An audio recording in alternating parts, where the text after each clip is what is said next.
All right, hello, friends, and welcome back to the podcast. This time we are here with video, and I am so excited because one, I want to talk to you a little bit about like a story time. Plus, I want to give you some insights on some of the mistakes that I made, some of the personal validation that I started to seek through the like achievements that I made through my Bridal Beauty business, and how I actually use those not so amazing scenarios to really help me realign my vision and help me build the business that I have today. So let's go ahead and jump on in. If you are new here, I am Jasmine J. Havenstride. I just got married last year to my boo bear that I met off Tinder. And before we were actually married, I had probably just finished up cosmetology school. And I was basically looking for some jobs that I wanted to work at. Now, the Bridal World actually found me. I'm kind of going to give you the spark notes, but the Bridal World actually found me. I was actually offered an opportunity to assist for Charleston Fashion Week, probably like 3 months before I finished up cosmetology school. But before I actually did that, I originally just wanted to be in a full service salon. I wanted to have my own salon suite, honestly. And I wanted to just do cuts, colors, highlights, and some relaxers. But something really pulled my heartstrings and made me want to go into the bridal industry world. And I decided to sell all of the things that I already had, no longer start to tour salon suites, and I went all in on bridal after I had some of these unfortunate scenarios that I'm going to share with you. So, before I got into the bridal world full time, I was basically applying for some jobs. I didn't want to just let all of my cosmetology knowledge of, cuts, colors, highlights. I went to a Palm Mitchell school, and I was applying for a lot of high-end salon. Now, those high-end salons were predominantly Caucasian salons, and I was going to be able to make a lot of money, great commission, great education. So I thought that it would be a great place for me to start out at and then work my way into the bridal world. That's not what happened. Okay. So, what ended up happening was I would basically have an amazing email interview, which led to a phone interview, which led to me getting invited into some of these amazing salons. And I had the same scenario play out 5 different times at 5 different locations, which was they loved my salon numbers, selling retail, retention, people requesting to come in and work with me, how much my average ticket price cost was. And people wanted me. They wanted me at their salons until they saw me in person and they were like, oh my gosh, this bubbly voice is attached to a brown girl. We don't know about this. So what turned into, oh my gosh, when can you start? What's your availability? Can you start next week? Turned into, we don't know if you would be a great fit for this salon. We want to make sure that our customers and our staff is completely comfortable with whoever we bring on the team, right? Meaning, we don't know how our clients and our staff are going to feel about a brown girl being here, right? So I had a lot of doors closed in my face, and that basically led to me getting my own business license at the age of like 18, 19 years old. And for those years that I had my own business license, the first 3 years, it actually sat and collected dust because when I got my business license, I was like, okay, let's go ahead and go, full time into bridal. Let's try and build up, my business, my brand, my company. I had no idea what I was doing at that time. So I was basically going to these events and I was like the only brown girl, the only young person there. People were actually handing me their trash, handing me their drinks. Like, can you refill my drink? Can you throw this in the trash? Because they thought that I worked there. Right. And it basically broke my heart. It made me no longer want to attend networking events. I was just in the wrong rooms. Okay. I was in the wrong rooms with the wrong people who did not align with me.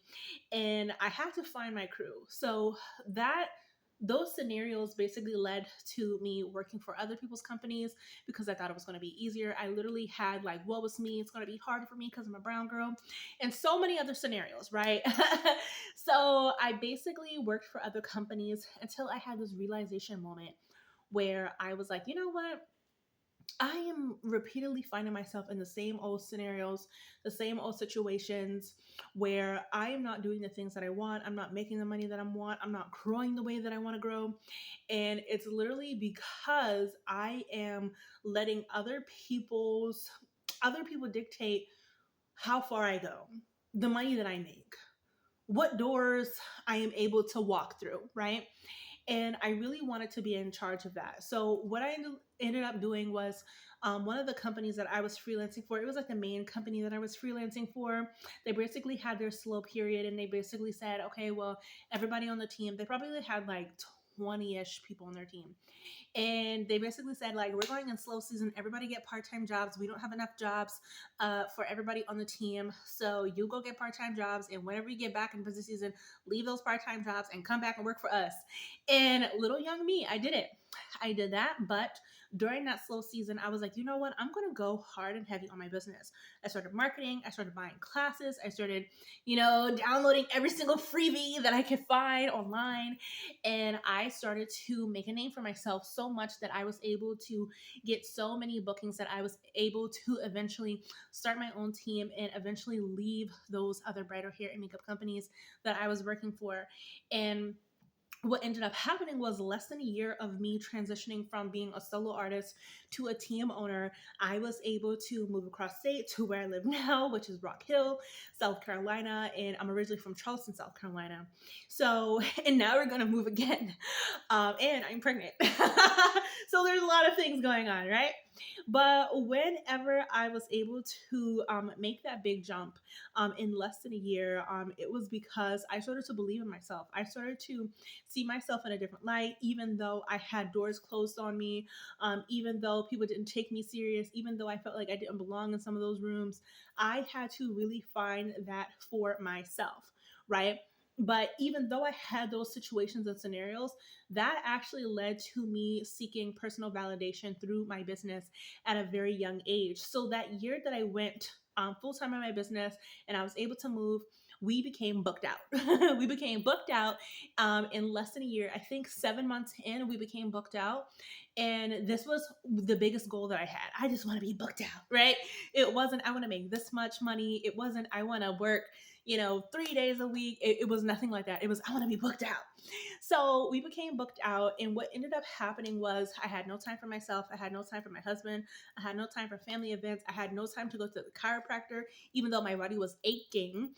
And I was miserable. I was having heart palpitations like 3 times a day, having panic attacks, multiple times a day.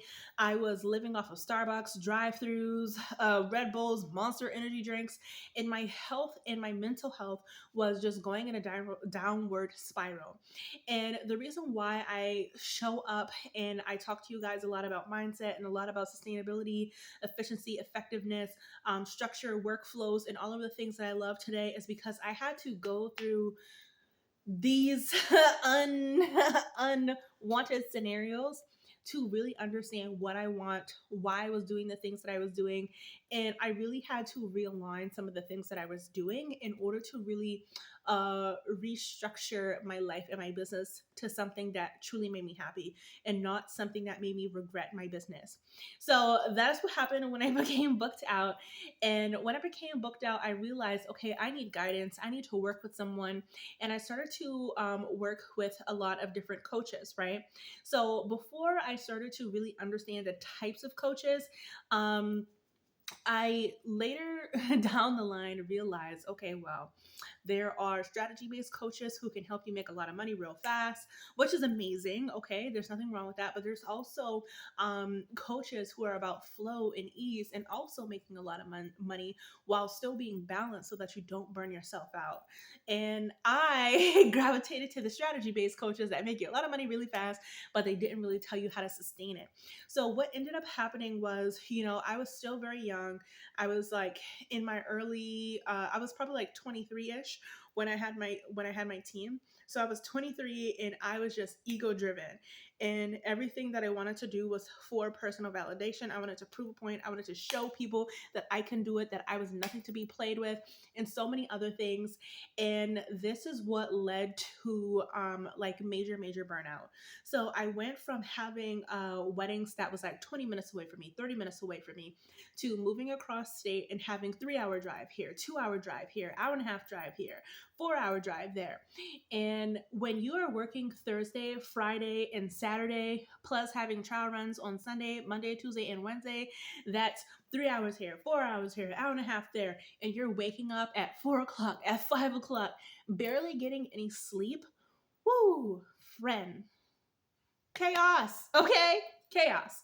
And even though people saw the success that I had online, like our team's totally booked out for the year, and I'm over here, and I'm over there, and I'm over here, and I'm over here, and we're making all this money, I was drowning. I was drowning. My relationships were suffering. My health was suffering. Everything was suffering, but my bank account was thriving. And the reason why I want to let you guys know why having a clear vision and constantly assessing that vision is so important is because money is not going to make you happy. It's not going to make you happy. You think, oh, once I hit this and once I hit that, it's going to be so amazing. I'm going to feel like this.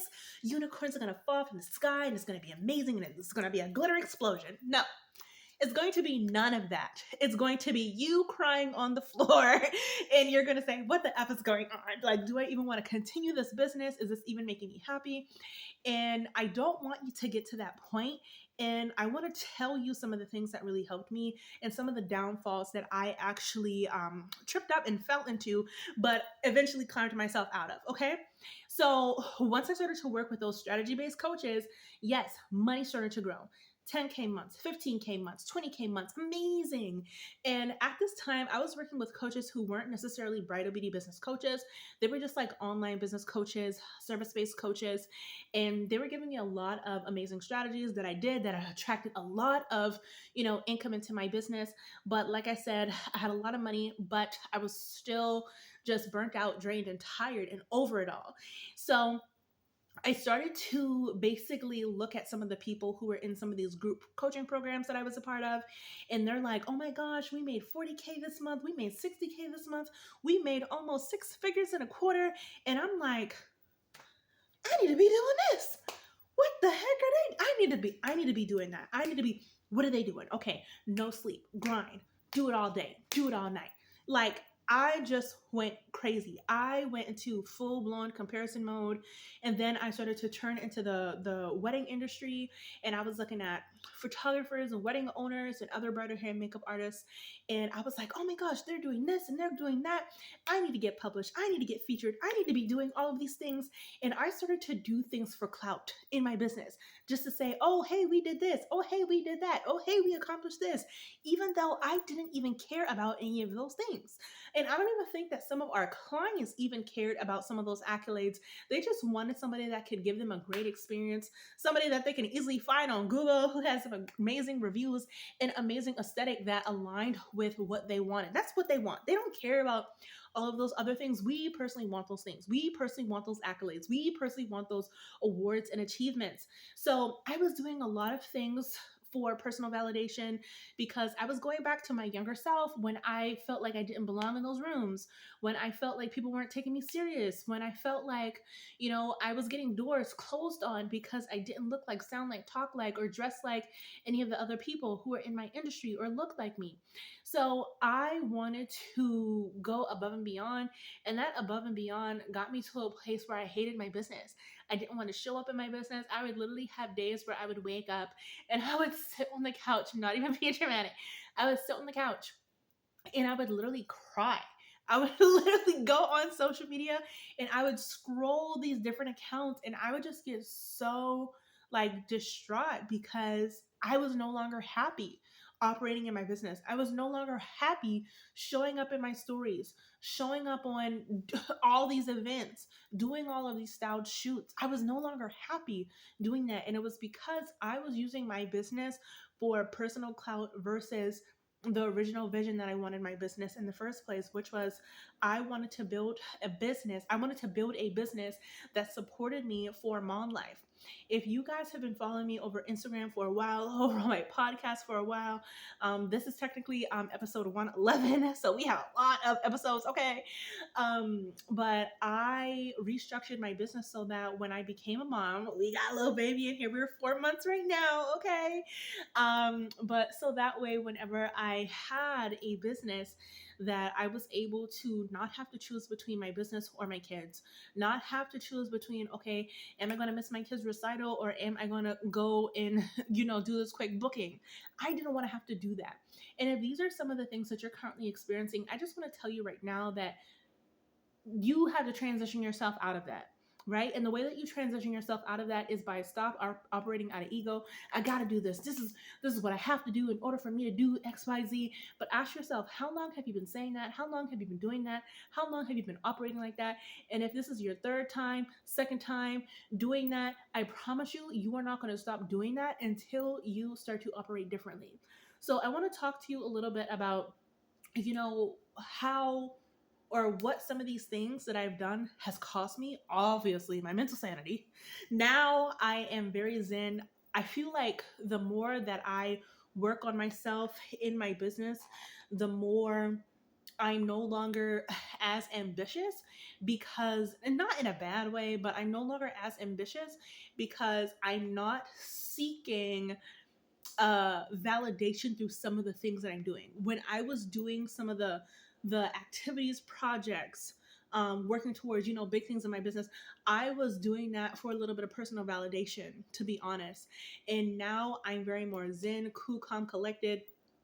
I used to go live like 4 or 5 times a week on Instagram. I used to send like 5 emails a week. And it was because these coaches, they would say, you need to be showing up every single day. You need to go live every single day. You need to be doing this every single day. And I was like, how can I still build a business, build the life that I want, but not have to overexert myself in a way that matches my personal energetics? My personal energetics is not going to match yours because we have different bodies. We have different immune systems. Okay, we have different responsibilities. And for me, I get tired very quick, and not just because I'm pregnant. Okay, I get tired very quick, and I want to make sure that when I show up and I am putting my energy and my time into something that is going to give me the biggest bang for my buck, so I'm super duper strategic in what I do. So I want to make sure that when I'm building a business, that I'm spending the specific time frame that I have allotted in my business and my workday on condensed tasks that gets right to the point, eliminates fluff, and helps me get ahead, right? So that's how I have built my business. And I am really excited for when I do step into mommy life, that I'm going to be able to even condense that even more. I have email support, I have social media help. We have so much automation in our business. Is what I teach my clients who want to work with me one-on-one, so that they can build a business and a lifestyle that really aligns with their level of personal growth and not just a copy and paste model. Because like I said, everybody has different goals and achievements, right, that they want to make happen. So I just want to leave you off with a little bit of a tip for you guys. If you don't know what vision you are currently building towards in your business, I want to just let you know, here's some things that have really helped me. I do these things called personal audits, and business audits. If you've been around, you know I love me an audit. At the end of every single quarter, we do an audit, okay, baby? And the way that I have started to do my audits is I audit a 360 approach, meaning I audit myself, my time, my energy, my business, my money, the communication, my relationships around me, and so many other things, right? Because there was a time where I only focused on business. I need to do this in my business. I need to hit this income goal in my business. And I wanted to make this happen in my business. But there was nothing that I had on my goals for my health. There was nothing that I had on my business goals or that I had in my goals for my relationships, for my parenting style, for the communication with my family. There's nothing around that. And your business is just one very small part of who you are as a person. And I don't want you to get so caught up and just focus on your business, on your business, on your business, that everything around you starts to crumble and that you have to sacrifice so many things for your business because we're only focusing on the business, right? Focus on yourself as a 360 approach. This is how we build long term sustainability. We maintain the success that we have, and we can make more clear driven decisions, okay, so that we can really start to enjoy what we are creating in our business, right? So ask yourself, okay, what are some things that's currently working for me, what's currently not working for me, what are some things that are going to help me in the long term, what are things that's no longer going to help me in the long term. Also, I want you to ask yourself, what are things that I no longer going to tolerate, right? Are we no longer going to tolerate, a bride having a wedding, next week? I want to add on 10 more people. Or can you adjust my timeline for the 87th million time or whatever it is, right? Like, how can we start to create policies, boundaries, procedures that really align with the way that we want to show up, the time, energy, capacity that we want to have in our business, and so many other things, right? So I hope that this micro story time has really given you like an insight into me, who I am as a person, as a coach, as a soon-to-be mama, okay? So that you can really use my experiences, my downfalls, my burnt out journey, so that you can figure out, what's going to be something that you no longer tolerate, what's going to be something that you absolutely want to integrate into your life and into your business, and so on, right? So if you don't already follow me, definitely make sure that you follow me, make sure that you subscribe, make sure that you follow me over on Instagram at Beauty in the Network and all of the other places. And I do have a free Facebook community. It's a little bit hush hush right now, but I am going to be spending more time and energy into it once I change the name. It's going to be called the Anti-Hustle Bridal Beauty Business Owner Society, because that's what I'm all about. Anti-hustle. I want you to be able to work efficiently and effectively, grow your business, grow your team in a way that really supports your long-term vision, and not just quick cash right now that you have no idea how to maintain later on. So follow your girl, and I will be so excited to chat with you guys again very soon. Bye, friends.